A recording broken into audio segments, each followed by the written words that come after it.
ضیافتیں ہاتھ کھول دیں، بند نہ کریں، بست کریں. پہلی رشتہ دار بلائیں. میں اپنی بیٹیوں سے التماس کرتا ہوں جو پوری دنیا میں یہ درس دیکھ رہی ہیں، اپنے شوہروں کو مجبور نہ کریں. عورتیں یہ نہیں کہ آج کی عورتیں، میں آپ کو صحابیہ کا واقعہ بتا رہا ہوں. اس نے آ کے شکایت کر دی، ہماری عورتیں تو بیچاری بہت ہی کمزور ہیں. فرمایا یا رسول اللہ، میرے شوہر جو آپ کے صحابی ہیں بڑے مہمان بلاتے ہیں، میں تو تھک جاتی ہوں کھانے بنا بنا کے. تو حضور نے منع کرنے کی بجائے فرمایا بیٹی میری بھی دعوت کر دے. وہ کھل اٹھی کہ یا رسول اللہ یا رسول اللہ یا رسول اللہ. فرمایا یا رسول اللہ کر دی. اب نبی پاک صلی اللہ علیہ وسلم اس کے گھر گئے، اس نے بڑے شاندار کھانے بنائے. ساری کائنات کے دلہا اس کے گھر میں آ گئے، ساری کائنات کے دلہا اس کے گھر میں آ گئے. فرمایا بیٹی جب میں کھانا کھا کے میرے ساتھ میرے دوست بھی باہر جاؤں تو پیچھے دیکھنا. جب اس نے پیچھے دیکھا تو پیچھے بلائیں بلائیں نکل رہی. فرمایا بیٹی جب کوئی کسی کے گھر مہمان آتا ہے تو جب وہ کھانا کھا کے جاتا ہے تو گھر کے سارے غم اور دکھ ساتھ لے جاتا ہے، بیماریاں ساتھ لے جاتا ہے. میری بیٹیاں دل نہ چھوٹا کریں، مجبور کرتی ہیں شوہروں کو کہ اپنی بہنوں کو نہ بلائیں. اپنے خاندان کو بھی بلانا چھوڑ دیتی ہیں، ساری نہیں کہ اس کا خاندان نہ ہو. یہاں تک بات چلی گئی ہے. ضیافتیں کرو، خدا کی قسم نظر بد، جادو، اثرات، بیماریاں سب مہمان لے جایا کریں گے. ایک ہفتے یا مہینے میں جب تنہائیں آتی ہیں تو بھائی اپنے شوہر کے گھر والوں کو بلا لو، کسی بہن کو بلا لو، ضیافتیں کرو ایک دوسرے کی. عید کے دن ہے، ابھی ایک ہفتہ گزرا ہے، ضیافتیں کرو، بلا لو کسی کو. ابھی بھی یہاں وعدہ کر جاؤ داتا صاحب سے. اسی طرح اگلے مہینے میں بیوی کے رشتہ دار آ جائیں. میری بیٹیوں سے درخواست ہے کہ یہ دروازہ کھول دیں تو ان کو بابوں کے پاس جانے کی ضرورت نہیں ہے. حضور پاک سے بڑا کوئی بابا نہیں ہے، صلی اللہ علیہ وسلم. اللہ سے بڑا کوئی بابا نہیں ہے. جب سب سکھا دیا تو کرو، ضیافتیں کرو. عید کی ضیافتیں سارے وعدہ کرو کہ ضرور ایک ضیافت کرو. اگر بلا لیا تو پھر بھی آپ کو مبارک ہو، نہیں تو کسی نہ کسی کو ضرور بلاؤ. میری بیٹیاں دل تنگ نہ کریں، اللہ ان کی ساری بیماریاں دور کر دیں گی. اس صحابیہ کا بھی قول ہے اور صحابی کا بھی قول ہے. اور ضیافتیں کرو، اللہ کی ضیافت. میں ضیافت کی طرف بات چل پڑی ہے. جب آپ لوگ جنت میں جاؤ گے نا، انشاءاللہ جائیں گے، انشاءاللہ بولو، جنت الفردوس میں جائیں گے انشاءاللہ. جنت کے 100 درجے ہیں، آسمان اور زمین کے برابر ایک، اور 100ویں درجے پہ جنت الفردوس ہے. میں نے جنت الفردوس اس لیے کیا بھائی داتا صاحب نے نال رہنا تو یہ تو جنت الفردوس میں جائیں گے، حضور پاک کے ساتھ ہوں گے، لاڈلے بیٹے ہیں، حسن و حسین ہوں گے وہاں پر، ہم بھی جنت الفردوس میں ہوں گے. پہلی سواگت آدم علیہ السلام کریں گے. دعوتیں دیا کرو. پہلی دعوت آدم علیہ السلام اپنی ساری اولاد کی کریں گے، اس کے بعد پھر شیس علیہ السلام کریں گے دعوت. یہ دعوتوں کا سلسلہ جنت میں چل رہا ہے. پھر ادریس علیہ السلام کریں گے، پھر عیسیٰ علیہ السلام کریں گے، پھر ہمارے نبی محمد رسول اللہ ساری امت کی دعوت کریں گے. ایسے ایسے کھانے آپ کو کھلائے جائیں گے آپ سوچ بھی نہیں سکتے. اچھا اب سب دعوتیں پوری ہو گئی ہیں، اب اللہ دعوت کریں گے. واہ واہ واہ واہ واہ واہ. اور ایک بڑی جگہ میں اللہ لے جائیں گے، اس کا نام خطیب کے حتیم بتایا گیا. وہاں یہ ضیافت ہوگی اور اللہ اپنی شان کے لائق ضیافت کریں گے. اور اس ضیافت میں سب سے بڑی چیز یہ ہوگی کہ اللہ عرش کا پردہ ہٹا کے اپنی زیارت کروائیں گے. کھانے کے بعد سب لوگ اللہ کو دیکھیں گے اور اللہ کہے گا سلام قولا من رب رحیم. انشاءاللہ بولو ہم ضرور دیکھیں گے اللہ پاک کو. اللہ پاک ہم پہ سلامتی بھیجے گا. ہم میں سے لوگ کہیں گے اللہ پاک داتا صاحب بھی تو وہاں پر تجھے کبھی دیکھا نہیں تھا تو بن دیکھے تیری عبادت کیا، آج تو تجھے تک لیا 2 نفل ہی پڑھ لینے دے. اللہ پاک فرمائے گا نا نا نا نا، مہمانوں سے کام لینا مہمانوں کی توہین ہے.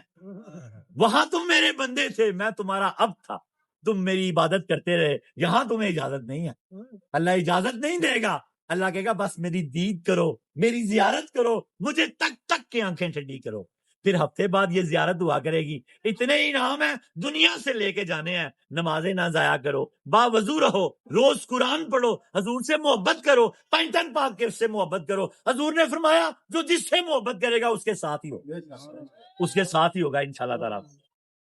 تو یہ ضیافت ہوگی اس کے بعد. اور پھر آخری نبی پاک کا امتی جو جہنم سے نکالا جائے گا, اللہ نہ کرے کہ ہم جہنم میں جائیں, وہ نا بھاگا بھاگا جب جنت میں آئے گا, جیسے بھاگ رہا فٹافٹ, 130 فٹ قد ہوگا, 33 سال عمر ہوگی سب کی, بھاگا بھاگا وہ آ رہا ہوگا, تو فرشتے ملیں گے, وہ ان کا ہاتھ چومنے کی کوشش کرے گا. وہ کہیں گے نہ بھائی ہم تیرے غلام ہیں, ہمارے ہاتھ نہ چوم تو.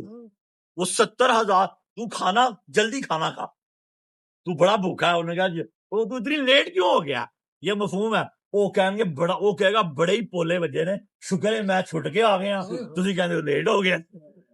اس کتابوں میں لکھا ہے حدیث پاک کا مفہوم ہے 70,000 ڈونگے سالن کے آئیں گے. کتنے علیحدہ علیحدہ سالن, 70,000 مشروب آئیں گے.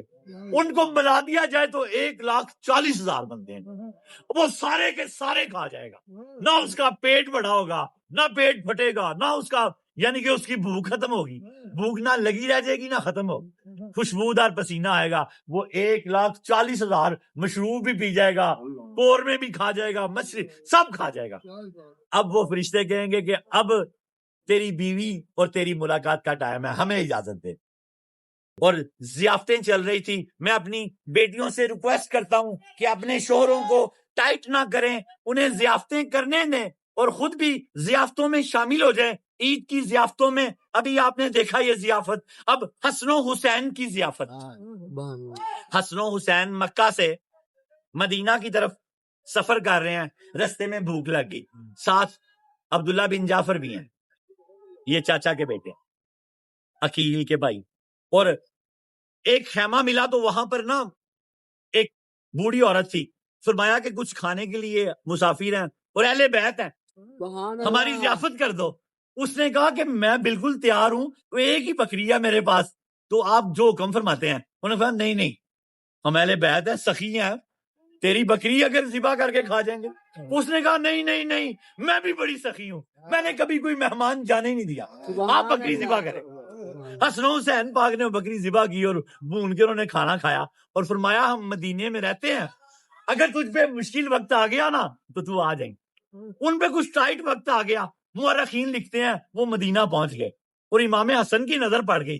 امام حسن نے فرمایا ماں جی کدھر جا رہی ہیں؟ فرمایا میں وہ جو آپ نے بکری کھلائی تھی. فرمایا کہ بس ذرا تھوڑا مسئلہ بن گیا. فرمایا کوئی بات نہیں, غلام کو کہا 1,000 بکریاں اور 1,00,000 درہم لے کے آ. اتنے بڑے سخی, اتنے بڑے, 1,000 بکریاں اور 1,00,000 درہم ان کو دونوں میاں بیوی کو دیا اور فرمایا ان کو حسین پاک کے دروازے پہ لے جا. غلام سے کہا مولا حسین کے دروازے پہ گئے, پوچھا بھائی نے کیا دیا. یہاں سے نا ایک مسئلہ اخذ کرتا ہوں آگے کہ کیسے کرنا چاہیے, ہم نے یہاں سے کیا لینا ہے اور کیا برکتیں لینی ہیں. امام حسین نے پوچھا بڑے بھائی نے کیا دیا؟ فرمایا انہوں نے 1,000 بکری 1,00,000 درہم دیا. آپ نے بھی غلام سے کہا کہ 1,000 بکری اور 1,00,000 درہم دے دو. سبحان اللہ. اور پھر وہ ابن عباس کے دروازے پہ, عبداللہ بن جعفر کے دروازے پر گئے, پوچھا کہ حسن و حسین میرے بڑے بھائیوں نے کیا دیا؟ فرمایا 1,000 بکری دی ہے, 1,00,000 درہم دیا. آپ نے فرمایا 2,000 بکریاں 2,00,000 درہم دے دو ان کو. فرمایا اگر تو پہلے میرے دروازے پہ آ جاتی میں تجھے بہت زیادہ دیتا, اب میں اپنے بھائیوں سے زیادہ نہیں دے سکتا, ان کے ادب میں پھر کمی آئے گی. اسی طرح شادیوں میں آئے کیا دل کچھ نہیں ہو گیا, کیا ضیافت کا مزہ آیا. ضیافت کی تھی اہل بیت کی, تو اہل بیت نے رنگ لگا دیے. ضیافتیں کرو, لڑو نہ, محبتیں کرو,